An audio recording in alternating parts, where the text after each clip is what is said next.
ಈ ವಿಡಿಯೋ ನೋಡುತ್ತಿರುವ ನನ್ನ ಆತ್ಮೀಯರಿಗೆಲ್ಲರಿಗೂ ನನ್ನ ಹೃದಯಪೂರ್ವಕ ನಮಸ್ಕಾರಗಳು. ಆತ್ಮೀಯರೇ, ಗೊತ್ತಿದ್ದೋ ಗೊತ್ತಿಲ್ಲದೋ ನಾವು ಮಾಡಿದ ಕೆಲವೊಂದು ಕೆಲಸಕ್ಕೆ ಪಶ್ಚಾತ್ತಾಪ ಪಡುತ್ತೇವೆ. ಪ್ರತಿಯೊಬ್ಬ ವ್ಯಕ್ತಿಯಲ್ಲಿ 4 ಕೆಟ್ಟ ಚಟಗಳಿರುತ್ತವೆ. ಆ 4 ಕೆಟ್ಟ ಚಟಗಳನ್ನು ಬಿಟ್ಟರೆ ಜೀವನವನ್ನು ಶಾಂತಿ ನೆಮ್ಮದಿಯಿಂದ ಕಳೆಯಬಹುದು. ಅವು ಯಾವುವು ಅನ್ನೋದನ್ನು ಕಥೆಯ ಮೂಲಕ ತಿಳಿಯೋಣ. ಒಂದೂರಲ್ಲಿ ಒಬ್ಬ ವ್ಯಾಪಾರಿ ಇದ್ದ. ಅವನಲ್ಲಿ ಕುಳಿತು ತಿನ್ನುವಷ್ಟು ಶ್ರೀಮಂತಿಕೆ ಇತ್ತು. ಆದರೆ ಅವನಿಗೊಂದು ಕೊರಗು ಇತ್ತು. ಅದೇನೆಂದರೆ ಮಕ್ಕಳೇ ಆಗಿರಲಿಲ್ಲ. ತನ್ನ ನಂತರ ತನ್ನ ಆಸ್ತಿ ವ್ಯಾಪಾರವನ್ನು ನೋಡಿಕೊಂಡು ಹೋಗಲು ಒಬ್ಬ ಮಗ ಬೇಕಾಗಿದ್ದ. ಗಂಡು ಮಗು ಬೇಕೆಂಬ ಅತೀವವಾದ ಆಸೆಯಿಂದಾಗಿ ದಾನ ಧರ್ಮ ಹೋಮ ಹವನ ಎಲ್ಲವನ್ನೂ ಮಾಡಿದ. ಕೊನೆಗೂ ಅವನ ಇಚ್ಛೆಯಂತೆ ಅವನ ಹೆಂಡತಿ ಗರ್ಭಿಣಿಯಾದಳು. ಅವನು ಬಹಳ ಸಂತೋಷಗೊಂಡನು. ಕಾಲ ಕಳೆದಂತೆ ಅವನ ಹೆಂಡತಿ ಗಂಡು ಮಗುವಿಗೆ ಜನ್ಮ ನೀಡಿದಳು. ವ್ಯಾಪಾರಿಯು ಸಂತೋಷದಿಂದ ಇಡೀ ಊರಿಗೆ ಊಟ ಹಾಕಿಸಿದ. ಹೀಗೆ ಸಂತೋಷದಿಂದ ಜೀವನ ಕಳೆಯುತ್ತಿದ್ದರು. ಮಗ ಇನ್ನೂ ಚಿಕ್ಕವನಿರುವಾಗಲೇ ಅವನ ವಿದ್ಯಾಭ್ಯಾಸಕ್ಕಾಗಿ ಗುರುಕುಲಕ್ಕೆ ಕಳಿಸಲು ಯೋಚಿಸಿದ.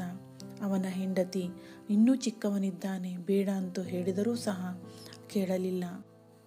ವ್ಯಾಪಾರಿ ಹೇಳುತ್ತಾನೆ, ಆದಷ್ಟು ಬೇಗ ನನ್ನ ಮಗ ಎಲ್ಲ ವಿದ್ಯೆಗಳಲ್ಲೂ ಪಾರಂಗತನಾಗಬೇಕಾಗಿದೆ. ಚಿಕ್ಕ ವಯಸ್ಸಿನಲ್ಲಿ ಆದರೆ ಬೇಗ ಕಲಿಯುತ್ತಾನೆ ಎಂದು ಹೇಳಿ ಗುರುಕುಲಕ್ಕೆ ಕಳುಹಿಸಿದ. ಗುರುಕುಲದಲ್ಲಿ ಮಗನು ವೇದೋಪನಿಷತ್ತುಗಳನ್ನು ಮುಂತಾದವುಗಳನ್ನು ಬಹಳ ಆಸಕ್ತಿಯಿಂದ ಕಲಿಯಲು ಪ್ರಾರಂಭಿಸಿದ. ಗುರುವಿನ ಪ್ರೀತಿಯ ಶಿಷ್ಯ ಸಹ ಆದನು. ಎಲ್ಲ ಸಮಯ ಒಂದೇ ತೆರನಾಗಿ ಇರುವುದಿಲ್ಲ. ಮಗುವಿನ ಶಿಕ್ಷಣ ಪೂರ್ತಿಯಾಗಿದ್ದಿಲ್ಲ. ಆಗ ತಂದೆ ತಾಯಿಯು ತೀರಿಕೊಂಡರು. ಏಕೆಂದರೆ ಅಲ್ಲಿ ಒಂದು ನದಿಯನ್ನು ದಾಟುತ್ತಿರುವಾಗ ನದಿಯಲ್ಲಿ ಕೊಚ್ಚಿ ಹೋಗಿದ್ದರು. ಈ ಒಂದು ಸಾವು ಮಗುವಿಗೆ ಬರಸಿಡಿಲು ಬಡದಂತಾಯಿತು. ತಂದೆ ತಾಯಿಯ ಸಾವು ಆ ಮಗುವಿನ ಮೇಲೆ ಅಗಾಧವಾದ ಪರಿಣಾಮ ಬೀರಿತ್ತು. ಅವನು ಲೌಕಿಕ ಸುಖದಿಂದ ಅಲೌಕಿಕ ಸುಖದ ಕಡೆ ವಾಲಲು ಪ್ರಾರಂಭಿಸಿದ. ಅವನು ಜನರ ಸೇವೆ ಮಾಡುವುದೇ ತನ್ನ ಉದ್ದೇಶ ಎಂದು ನಿರ್ಧಾರ ಮಾಡಿದ. ತನ್ನ ಶಿಕ್ಷಣ ಪೂರ್ತಿಗೊಳಿಸಿ ಹಿಮಾಲಯದ ಪರ್ವತಕ್ಕೆ ಹೋಗಿ ಅನೇಕ ವರ್ಷಗಳವರೆಗೆ ತಪಸ್ಸು ಮಾಡಿದ. ಒಂದು ಊರಿನ ಹೊರಗಡೆ ಕಾಡಿನಲ್ಲಿ ಒಂದು ಆಶ್ರಮ ಮಾಡಿಕೊಂಡು ಇರಲು ಪ್ರಾರಂಭಿಸಿದ. ಯಾರಾದರೂ ಜನರು ತಮ್ಮ ಸಮಸ್ಯೆಗಳನ್ನು ತೆಗೆದುಕೊಂಡು ಬಂದರೆ ಅವರಿಗೆ ತೃಪ್ತಿಯಾಗುವಂತೆ, ಮನಸ್ಸಿಗೆ ನೆಮ್ಮದಿಯನ್ನು ನೀಡುವಂತೆ ಸಮಸ್ಯೆಗಳಿಗೆ ಪರಿಹಾರ ನೀಡುತ್ತಿದ್ದನು. ಒಂದು ದಿನ ಆ ನಗರದ ರಾಜನು ಬೇಟೆಯಾಡಲು ಕಾಡಿಗೆ ಹೋದನು. ಆಗ ಆಶ್ರಮ ಕಂಡು ರಾಜನು ಆಶ್ರಮದ ಹತ್ತಿರ ಬಂದನು. ಆ ರಾಜನು ಮುಂಗೋಪಿಯಾಗಿದ್ದನು. ಆ ಬೌದ್ಧ ಸನ್ಯಾಸಿಯನ್ನು ಕಂಡ ಕೂಡಲೇ ಹಾಗೆ ನೋಡುತ್ತಾ ನಿಂತನು. ಬೌದ್ಧ ಸನ್ಯಾಸಿಯ ಮುಖದಲ್ಲಿರುವ ಶಾಂತ ಹಸನ್ಮುಖ ಹಾಗೂ ತೇಜಸ್ಸನ್ನು ಕಂಡು ದಂಗು ಬಡಿದವರಂತೆ ನಿಂತು ಬಿಟ್ಟ. ಆಗ ಸನ್ಯಾಸಿಯು ರಾಜನನ್ನು ಮಾತನಾಡಿಸಿದ. ರಾಜನು ಕುಡಿಯಲು ನೀರು ಕೇಳಿದ. ನೀರು ಕುಡಿದ ನಂತರ ರಾಜನು ತನ್ನ ಅರಮನೆಗೆ ಬಂದು ನಮ್ಮ ಸೇವೆಯನ್ನು ಸ್ವೀಕರಿಸಬೇಕು ಎಂದು ಹೇಳಿದನು. ಅದಕ್ಕೆ ಬೌದ್ಧ ಸನ್ಯಾಸಿಯು ಒಪ್ಪಿದನು. ಬೌದ್ಧ ಸನ್ಯಾಸಿಯು ರಾಜನ ಅರಮನೆಗೆ ಬಂದು ಆತಿಥ್ಯವನ್ನು ಸ್ವೀಕರಿಸಿ ತೃಪ್ತಿಯಾದನು. ನಂತರ ಸನ್ಯಾಸಿಯು ತಮ್ಮ ಆಶ್ರಮಕ್ಕೆ ಹೋಗಲು ಸಿದ್ಧವಾದಾಗ ರಾಜನು ಬೌದ್ಧ ಸನ್ಯಾಸಿಯನ್ನು ತಡೆದು, ನನ್ನ ಅರಮನೆಯಲ್ಲಿಯೇ ಇರಬೇಕು, ನಾನು ತಮ್ಮ ಸೇವೆ ಮಾಡಬೇಕೆಂದಿರುವೆನು ಎಂದು ಹೇಳಿದನು. ಕೇವಲ ತಮ್ಮ ಆಗಮನದಿಂದ ನನ್ನಲ್ಲಿರುವ ಸಿಟ್ಟು ದ್ವೇಷ ಕಡಿಮೆಯಾಗಿದೆ ಎಂದರೆ ತಾವು ಇಲ್ಲೇ ಇದ್ದರೆ ಎಷ್ಟು ಬದಲಾವಣೆ ಆಗಬಹುದು ನಾನು ಎಂದು ಹೇಳಿದನು. ಆಗ ಸನ್ಯಾಸಿಯು ರಾಜನ ಪ್ರೀತಿಗೆ ಒಪ್ಪಿ ತೋಟದಲ್ಲಿ ಒಂದು ಕುಟೀರ ನಿರ್ಮಿಸಲು ತಿಳಿಸಿದನು. ಅದಕ್ಕೆ ರಾಜನು ಖುಷಿಯಿಂದ ಒಪ್ಪಿ ಸೈನಿಕರಿಗೆ ಬೌದ್ಧ ಸನ್ಯಾಸಿಗಾಗಿ ಅವರ ಇಚ್ಛೆಯಂತೆ ಒಂದು ಕುಟೀರ ರಚನೆ ಮಾಡಲು ತಿಳಿಸಿದ. ನಂತರ ಸನ್ಯಾಸಿಯ ಅವಶ್ಯಕತೆಗಳನ್ನು ಸ್ವತಃ ರಾಜನೇ ನೋಡಿಕೊಂಡು ಹೋಗುತ್ತಿದ್ದನು. ಹೀಗೆ ಹಲವು ವರ್ಷಗಳು ಉಳಿದವು. ಒಂದು ದಿನ ರಾಜಾರಾಣಿ ಪಕ್ಕದ ರಾಜ್ಯಕ್ಕೆ ಹೋಗಬೇಕಾಗಿ ಬಂದಿರುವುದರಿಂದ ಸನ್ಯಾಸಿಯ ಸೇವೆ ಮಾಡಲು ಒಬ್ಬ ಸೈನಿಕನನ್ನು ನೇಮಿಸಿ ಹೋದನು. ಕೆಲವು ದಿನಗಳು ಕಳೆದ ನಂತರ ಸೈನಿಕನಿಗೆ ಆರಾಮವಿರಲಿಲ್ಲ. ಅವನು ಮನೆಗೆ ಹೋದವನು ವಾಪಸ್ಸು ಬರಲೇ ಇಲ್ಲ. ಆಗ ಸನ್ಯಾಸಿಯ ಅವಶ್ಯಕತೆಯನ್ನು ಯಾರೂ ಗಮನಿಸಲಿಲ್ಲ. ಕೆಲವು ದಿನಗಳು ಕಳೆದ ನಂತರ ರಾಜನು ಆ ರಾಜ್ಯಕ್ಕೆ ಬಂದು ಮೊದಲಿಗೆ ಸನ್ಯಾಸಿಯ ಹತ್ತಿರ ಬಂದು ವಿಚಾರಿಸಿದಾಗ ಸನ್ಯಾಸಿಗೆ ಎಲ್ಲಿಲ್ಲದ ಸಿಟ್ಟು ಬಂದಿತ್ತು.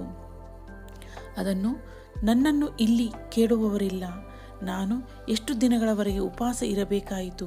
ನಿಮಗೆ ಸೇವೆ ಮಾಡಲು ಇಷ್ಟವಿಲ್ಲದಿದ್ದರೆ ಹೇಳಬೇಕಾಗಿತ್ತು ಎಂದನು. ಆಗ ರಾಜನು ಅದಕ್ಕೆ ಕ್ಷಮೆ ಕೇಳಿದನು. ಸ್ವತಃ ನಾನೇ ತಮ್ಮ ಸೇವೆ ಮಾಡುತ್ತೇನೆ ಎಂದು ಹೇಳಿದನು. ಇವರ ಸಂಭಾಷಣೆಯನ್ನು ಮರೆಯಲ್ಲಿ ನಿಂತು ರಾಣಿಯು ಕೇಳಿಸಿಕೊಳ್ಳುತ್ತಿದ್ದಳು. ಹೀಗೆ ರಾಜನು ಅವರ ಸೇವೆ ಮಾಡುತ್ತಾ ದಿನಗಳನ್ನು ಕಳೆಯುತ್ತಿರುವಾಗ ಒಂದು ದಿನ ಕೆಲಸದ ನಿಮಿತ್ತ ಬೇರೆ ಕಡೆ 3-4 ದಿನದ ಮಟ್ಟಿಗೆ ರಾಜನಿಗೆ ಹೋಗಬೇಕಾಗಿ ಬಂತು. ಆಗ ರಾಜನು ಈ ಬಾರಿ ಸೈನಿಕರಿಗೆ ಆ ಕೆಲಸವನ್ನು ಒಪ್ಪಿಸದೆ ತನ್ನ ರಾಣಿಗೆ ಈ ಕಾರ್ಯವನ್ನು ಒಪ್ಪಿಸಿದನು. ಅವಳು ರಾಜನಿಗೆ ತಾವು ನಿಶ್ಚಿಂತೆಯಾಗಿ ಹೋಗಿ ಬನ್ನಿ, ನಾನು ಸನ್ಯಾಸಿಯ ಸೇವೆಗಳನ್ನು ಮಾಡುತ್ತೇನೆ ಎಂದು ಹೇಳಿದಳು.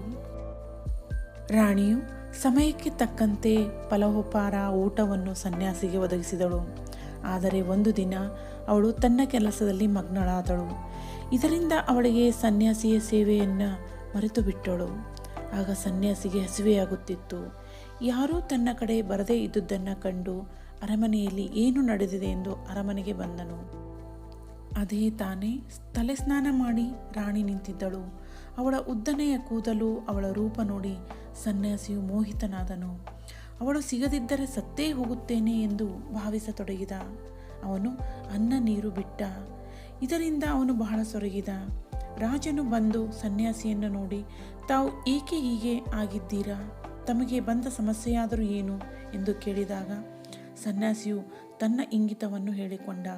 ಆಗ ರಾಜನು ಅದೇ ಶಾಂತಚಿತ್ತದಿಂದ ರಾಜನು ಸನ್ಯಾಸಿಗೆ, ನಾನು ನಿಮಗೆ ರಾಣಿಯನ್ನು ಕೊಡುವೆನು ಎಂದು ಹೇಳಿ ರಾಣಿಯ ಹತ್ತಿರ ಬಂದು ಸನ್ಯಾಸಿಯ ಆಸೆಯ ತಿಳಿಸಿದ. ರಾಣಿಗೆ ವಿನಂತಿಸಿಕೊಂಡ, ಸನ್ಯಾಸಿಯ ಸಾವಿಗೆ ನಾವು ಕಾರಣರಾಗಬಾರದು, ನಿಮಗೆ ಇದಕ್ಕೆ ಒಪ್ಪಿಗೆ ಇದೆಯೇ ಎಂದಾಗ ರಾಣಿ ಹೇಳುತ್ತಾಳೆ, ತಾವು ಚಿಂತಿಸಬೇಡಿ, ಸನ್ಯಾಸಿಯನ್ನು ಬದಲಾವಣೆ ಮಾಡುವುದು ನನ್ನ ಕೆಲಸ, ನನ್ನ ಪಾವಿತ್ರ್ಯತೆಗೂ ಧಕ್ಕೆ ಬರುವುದಿಲ್ಲ ಎಂದಳು. ರಾಜನು ರಾಣಿಯನ್ನು ಕರೆದುಕೊಂಡು ಬಂದು ಸನ್ಯಾಸಿಗೆ ಒಪ್ಪಿಸಿದ. ಆಗ ರಾಣಿ ಸನ್ಯಾಸಿಗೆ ಹೇಳುತ್ತಾಳೆ, ನಮಗೆ ಇರಲು ಒಂದು ಮನೆ ಬೇಕು ಎಂದಳು. ಆಗ ಸನ್ಯಾಸಿಯು ರಾಜನ ಹತ್ತಿರ ಹೋಗಿ ಮನೆ ಕೇಳುತ್ತಾಳೆ. ರಾಜನು ಸೈನಿಕರಿಂದ ಮನೆಯನ್ನು ಕೊಡಿಸುತ್ತಾನೆ. ಆಗ ರಾಣಿ ಹೇಳುತ್ತಾಳೆ, ಈ ಮನೆ ಬಹಳ ಹೊಲಸಾಗಿದೆ, ಇದನ್ನು ಸ್ವಚ್ಛ ಮಾಡಬೇಕು ಎಂದಳು. ಆಗ ಸನ್ಯಾಸಿಯು ಪುನಃ ರಾಜನ ಹತ್ತಿರ ಹೋಗಿ ರಾಣಿ ಹೇಳಿದ್ದನ್ನು ಹೇಳಿದ. ಆಗ ರಾಜ ಪುನಃ ಸೈನಿಕರಿಂದ ಅದನ್ನು ಸ್ವಚ್ಛಗೊಳಿಸಿದ. ಆಗ ರಾಣಿ ಮಂಚದ ಮೇಲೆ ಕುಳಿತುಕೊಳ್ಳುತ್ತಾಳೆ. ಸನ್ಯಾಸಿಯು ಸಹ ಮಂಚದ ಮೇಲೆ ಬಂದು ಕುಳಿತುಕೊಳ್ಳುತ್ತಾನೆ. ಆಗ ರಾಣಿ ಸನ್ಯಾಸಿಗೆ ಹೇಳುತ್ತಾಳೆ, ತಾವು ಯಾರು ಎಂದು, ಈಗ ನೀವು ಏನಾಗಿದ್ದೀರಾ ಎಂದು ನೆನಪಿದೆಯೇ ಎಂದಳು.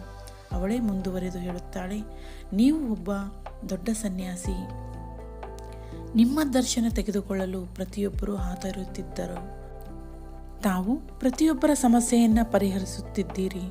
ದೂರದ ಊರುಗಳಿಂದ ಜನರು ನಿಮ್ಮಲ್ಲಿರುವ ಜ್ಞಾನವನ್ನು ತಿಳಿದುಕೊಳ್ಳಲು ಬರುತ್ತಿದ್ದರು, ತಮ್ಮನ್ನು ದೇವರೆಂದು ಪೂಜಿಸುತ್ತಿದ್ದರು. ಆದರೆ ಈಗ ನೀವು ಕಾಮದಿಂದಾಗಿ ನನ್ನ ಗುಲಾಮನಾಗಿದ್ದೀರಾ ಎಂದಳು. ಆಗ ಸನ್ಯಾಸಿಗೆ ಆಶ್ಚರ್ಯವಾಯಿತು.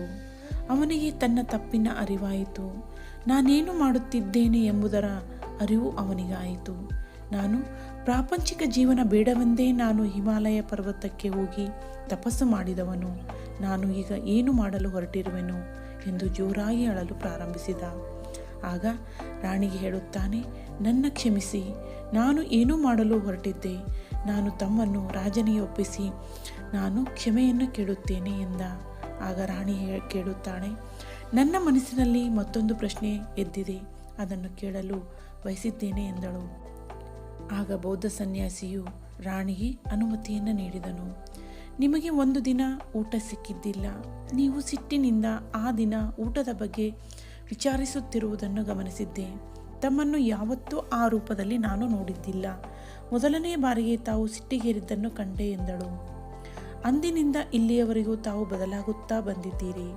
ತಾವು ಶಾಂತ ಸ್ವರೂಪ, ಆದರೆ ಬದಲಾವಣೆ ಏಕೆ ಅನ್ನುವುದು ನನ್ನ ಪ್ರಶ್ನೆ ಎಂದಳು. ಆಗ ಸನ್ಯಾಸಿ ಹೇಳುತ್ತಾನೆ, ನಾನು ಕಾಡಿನಲ್ಲಿ ಇದ್ದಾಗ ನನಗೆ ಸಮಯಕ್ಕೆ ಊಟ ಸಿಗುತ್ತಿದ್ದಿಲ್ಲ. ಅದಕ್ಕೆ ನಾನು ಹೊಂದಾಣಿಕೆಯಾಗಿದ್ದೆ. ಆದರೆ ಇಲ್ಲಿ ಬಂದ ನಂತರ ನನಗೆ ಸಮಯಕ್ಕೆ ಸರಿಯಾಗಿ ಊಟ ಸಿಗುತ್ತಿತ್ತು. ಈ ಎಲ್ಲ ಸುಖಗಳು ನನ್ನ ದೇಹಕ್ಕೆ ಒಗ್ಗಿದ್ದವು. ಆಗ ನಾನು ಇವುಗಳ ಬಗ್ಗೆ ಪ್ರೀತಿ ಹುಟ್ಟಲು ಪ್ರಾರಂಭಿಸಿತು. ಆದ್ದರಿಂದ ಈ ಸುಖಗಳು ಸಿಗದೇ ಹೋದಾಗ ಸಿಟ್ಟು ಬರಲು ಪ್ರಾರಂಭಿಸಿತು. ಮಹಾರಾಣಿ, ಇಚ್ಛೆಗಳು ಪೂರ್ತಿಯಾಗದೇ ಹೋದರೆ ಸಿಟ್ಟು ಬರಲು ಪ್ರಾರಂಭಿಸುತ್ತದೆ. ಒಂದು ವೇಳೆ ಇಚ್ಛೆ ಪೂರ್ತಿಯಾದರೆ ಅತಿ ಆಸೆ ಹುಟ್ಟಲು ಪ್ರಾರಂಭಿಸುತ್ತದೆ. ನನ್ನ ಆಸೆಗಳೆಲ್ಲ ಈಡೇರಿದ ಸಲುವಾಗಿ ಕಾಮದ ಬಗ್ಗೆ ಆಸೆ ಹುಟ್ಟಿದೆ. ಅದಕ್ಕಾಗಿ ಮಹಾರಾಜನಿಗೆ ತಮ್ಮನ್ನು ಕೇಳಿದೆ ಎಂದು ಹೇಳಿ ರಾಣಿಯನ್ನು ಕರೆದುಕೊಂಡು ರಾಜನ ಬಳಿ ಹೋಗಿ ಕ್ಷಮೆ ಕೇಳಿದ. ನನ್ನ ತಪ್ಪಿನ ಅರಿವಾಗಿದೆ, ನಿಮ್ಮ ರಾಣಿಯನ್ನು ನೀವೇ ತೆಗೆದುಕೊಳ್ಳಿ ಎಂದು ಕಳುಹಿಸಿದ. ನನ್ನ ತಪ್ಪನ್ನು ಕ್ಷಮಿಸಿ, ನನ್ನ ಜೀವನವನ್ನು ನಾನು ಹಾಳು ಮಾಡಿಕೊಳ್ಳಲು ಹೊರಟಿದ್ದೆ, ನಾನಿರುವ ಉದ್ದೇಶ ಮರೆತಿದ್ದೆ ಎಂದ. ಮುಂದುವರೆದು ರಾಜನಿಗೆ ಹೇಳುತ್ತಾನೆ, ಮನುಷ್ಯನು ಹಾಳಾಗಬೇಕೆಂದರೆ ಈ 4 ಗುಣಗಳು ಕಾರಣವಾಗಿವೆ. ಈ 4 ಅವಗುಣಗಳ ಮೇಲೆ ಯಾರು ನಿಯಂತ್ರಣ ಸಾಧಿಸುತ್ತಾರೋ ಅವರು ಶಾಂತಿ ನೆಮ್ಮದಿಯ ಜೀವನ ಸಾಗಿಸುತ್ತಾರೆ ಎಂದ. ಆಗ ರಾಜ ಕೇಳುತ್ತಾನೆ, ಆ 4 ಗುಣಗಳು ಯಾವುವು ಹೇಳಿ, ನನ್ನ ಜೀವನವನ್ನು ನಾನು ಸುಖಮಯ ಮಾಡಿಕೊಳ್ಳಬೇಕಾಗಿದೆ ಎಂದನು. ಆಗ ಸನ್ಯಾಸಿಯು ಆ 4 ಗುಣಗಳ ಬಗ್ಗೆ ಹೇಳಲು ಪ್ರಾರಂಭಿಸಿದ. 1ನೇ ಗುಣ ಅವನ ಇಚ್ಛೆ. ಯಾವ ವ್ಯಕ್ತಿ ಇಚ್ಛೆಯ ಮೇಲೆ ನಿಯಂತ್ರಣ ಸಾಧಿಸುವುದಿಲ್ಲವೋ ಅವನ ಜೀವನ ಹಾಳಾಗುತ್ತದೆ. ಏಕೆಂದರೆ ಯಾವುದೇ ವ್ಯಕ್ತಿಯು ತನ್ನ ಒಂದು ಆಸೆ ಈಡೇರಿದ ತಕ್ಷಣ ಇನ್ನೊಂದು ಆಸೆಯ ಕಡೆಗೆ ಲಕ್ಷ್ಯ ಕೊಡುತ್ತಾನೆ. ಅದು ಈಡೇರಿದ ತಕ್ಷಣ ಮತ್ತೊಂದು ಆಸೆಯ ಕಡೆ ಲಕ್ಷ್ಯ ಕೊಡುತ್ತಾನೆ. ಹೀಗೆ ಆಸೆಗಳು ಕೊನೆಗೊಳ್ಳುವುದೇ ಇಲ್ಲ. ಇದರಿಂದಾಗಿ ಅವನಿಗೆ ಸಂತೋಷ ಅನ್ನುವುದೇ ಇರುವುದಿಲ್ಲ. ಆಸೆಗಳ ಜಾಲದಲ್ಲಿ ಸಿಕ್ಕು ಒದ್ದಾಡಲು ಪ್ರಾರಂಭಿಸುತ್ತಾನೆ. ಯಾರು ಆಸೆಗಳ ಮೇಲೆ ನಿಯಂತ್ರಣ ಸಾಧಿಸುತ್ತಾರೋ ಅವರು ತಮ್ಮ ಮನಸ್ಸಿನ ಮೇಲೂ ನಿಯಂತ್ರಣ ಸಾಧಿಸುತ್ತಾರೆ.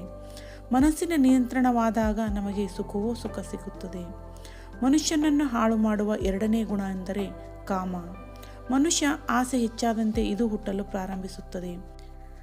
ಇತಿಹಾಸದಲ್ಲಿ ದೊಡ್ಡ ದೊಡ್ಡ ಯುದ್ಧಗಳಾಗಿದ್ದು ಸ್ತ್ರೀಯನ್ನು ಗೆಲ್ಲುವ ಸಲುವಾಗಿಯೇ. ರಾವಣ ಒಬ್ಬ ಬುದ್ಧಿವಂತ ವ್ಯಕ್ತಿಯಾಗಿದ್ದ. ಆದರೆ ಸೀತಾಮಾತೆಯ ಮೋಹದಲ್ಲಿ ಬಿದ್ದು ತನ್ನ ಸಾವನ್ನು ತಾನು ತಂದುಕೊಂಡ. ಆದರೆ ಈಶ್ವರ ಸ್ತ್ರೀಯನ್ನು ಮಾಡಿದ್ದು ಈ ಸಂಸಾರವನ್ನು ಬೆಳೆಸಲು, ಹುಟ್ಟಿಸುವುದಕ್ಕಾಗಿ ಈ ಭೂಮಿಗೆ ಕಳುಹಿಸಿದ್ದಾನೆ. ಆದರೆ ಇತ್ತೀಚೆಗೆ ಕೆಲವು ಜನರು ಸ್ತ್ರೀಯನ್ನು ಭೋಗದ ವಸ್ತುವನ್ನಾಗಿ ಮಾಡಿದ್ದಾರೆ. 3ನೇ ಗುಣ ಸಿಟ್ಟು. ಯಾವ ವ್ಯಕ್ತಿಗೆ ತನ್ನ ಇಚ್ಛೆಯ ವಸ್ತು ಸಿಗುವುದಿಲ್ಲವೋ ಆಗ ಅವನಿಗೆ ಸಿಟ್ಟು ಬರಲು ಪ್ರಾರಂಭಿಸುತ್ತದೆ. ಸಿಟ್ಟು ಮನುಷ್ಯನಿಗೆ ದಾರಿ ತಪ್ಪಿಸುತ್ತದೆ. ದಾರಿ ತಪ್ಪಿಸಿದಾಗ ಅವನು ತಪ್ಪುಗಳ ಮೇಲೆ ತಪ್ಪುಗಳನ್ನು ಮಾಡಲು ಪ್ರಾರಂಭಿಸುತ್ತಾನೆ. ಯಾವಾಗ ಇವನಿಗೆ ತನ್ನ ತಪ್ಪುಗಳ ಬಗ್ಗೆ ಅರಿವಾಗುತ್ತದೆಯೋ ಅಷ್ಟು ಹೊತ್ತಿಗೆ ಸಮಯ ಬಹಳವಾಗಿರುತ್ತದೆ. ಮನುಷ್ಯನನ್ನು ಹಾಳು ಮಾಡುವ 4ನೇ ಗುಣ ಎಂದರೆ ಅತಿ ಆಸೆ. ಅತಿ ಆಸೆಯ ಪ್ರತಿಫಲ ಯಾವಾಗಲೂ ಕೆಟ್ಟದ್ದಾಗಿರುತ್ತದೆ. ಇದರಿಂದಾಗಿ ನಾವು ಬೇರೆ ಜನರಿಗೆ ಕೆಟ್ಟದ್ದನ್ನು ಮಾಡುತ್ತೇವೆ. ಪ್ರತಿಯೊಬ್ಬರ ಜೀವನದಲ್ಲಿ ಈ ಅತಿ ಆಸೆ ಬಂದೇ ಬರುತ್ತದೆ. ಆಗ ಅವನು ಅತಿ ಆಸೆಯಿಂದಾಗಿ ತನ್ನಲ್ಲಿರುವ ವಸ್ತುವನ್ನು ಸಹ ಕಳೆದುಕೊಳ್ಳುತ್ತಾನೆ. ಅವನು ತನ್ನ ಸಫಲತೆಯಿಂದ ದೂರ ಹೋಗಲು ಪ್ರಾರಂಭಿಸುತ್ತಾನೆ. ಈ 4 ಗುಣಗಳ ಬಗ್ಗೆ ಹೇಳಿದ ಸನ್ಯಾಸಿಯು ರಾಜನ ಅನುಮತಿಯನ್ನು ಪಡೆದು ಪುನಃ ಅವನು ಹಿಮಾಲಯ ಪರ್ವತಕ್ಕೆ ಹೋದನು. ಇವುಗಳನ್ನೆಲ್ಲ ಕೇಳಿದ ರಾಜನ ಮನಸ್ಸು ಶಾಂತವಾಗಿತ್ತು. ಆತ್ಮೀಯರೇ, ಈ ಒಂದು ಕಥೆಯಲ್ಲಿ ಬರುವಂತಹ ಪ್ರತಿಯೊಂದು ಅಂಶಗಳು ಸತ್ಯ ಅಲ್ವಾ? ಆತ್ಮೀಯರೇ, ಮುಂದಿನ ವಿಡಿಯೋದಲ್ಲಿ ಹೊಸ ನೀತಿಯೊಂದಿಗೆ, ಹೊಸ ತತ್ವದೊಂದಿಗೆ, ಹೊಸ ಕಥೆಯೊಂದಿಗೆ ಭೇಟಿಯಾಗೋಣ. ಧನ್ಯವಾದಗಳು. ನನ್ನ ವಿಡಿಯೋ ನೋಡುತ್ತಿರುವ ಆತ್ಮೀಯರಿಗೆಲ್ಲರಿಗೂ ನನ್ನ ಹೃದಯಪೂರ್ವಕ ನಮಸ್ಕಾರಗಳು. ಆತ್ಮೀಯರೇ, ನಾನು ಈ ವಿಡಿಯೋಗಳನ್ನು ಮಾಡುವ ಉದ್ದೇಶ ನನ್ನಲ್ಲಿ ಹೆಚ್ಚು ಜ್ಞಾನ ಇದೆ ಅಂತಲ್ಲ. ಈ ಜ್ಞಾನ ತಮ್ಮಲ್ಲಿಯೂ ಇರುತ್ತದೆ. ಆದರೆ ಕೆಲವೊಂದು ಬಾರಿ ಮರೆತು ಹೋಗಿರುತ್ತೇವೆ. ತಮ್ಮಲ್ಲಿರುವ ಜ್ಞಾನವನ್ನು ಬಡಿದು ಎಬ್ಬಿಸುವುದು ನನ್ನ ಉದ್ದೇಶವಾಗಿದೆ. ಉದಾಹರಣೆಗೆ ನೋಡಿ, ರಾಮಾಯಣದಲ್ಲಿ ಸೀತಾಮಾತೆಯನ್ನು ರಾವಣನು ಅಪಹರಿಸಿದ. ಅಶೋಕವನದಲ್ಲಿ ಇಟ್ಟಾಗ ಲಂಕೆಯನ್ನು ದಾಟಿ ಹೋಗಿ ಸೀತಾಮಾತೆಗೆ ಸಂದೇಶ ಮುಟ್ಟಿಸಬೇಕಾಗಿರುತ್ತದೆ. ಶ್ರೀರಾಮನ ಭಕ್ತನಾದ ಹನುಮಂತನಿಗೆ ಈ ಕಾರ್ಯ ಒಪ್ಪಿಸಲಾಗುತ್ತದೆ. ಹನುಮಂತನು ಸಮುದ್ರ ದಾಟಿ ಹೋಗಬೇಕಾಗಿರುತ್ತದೆ.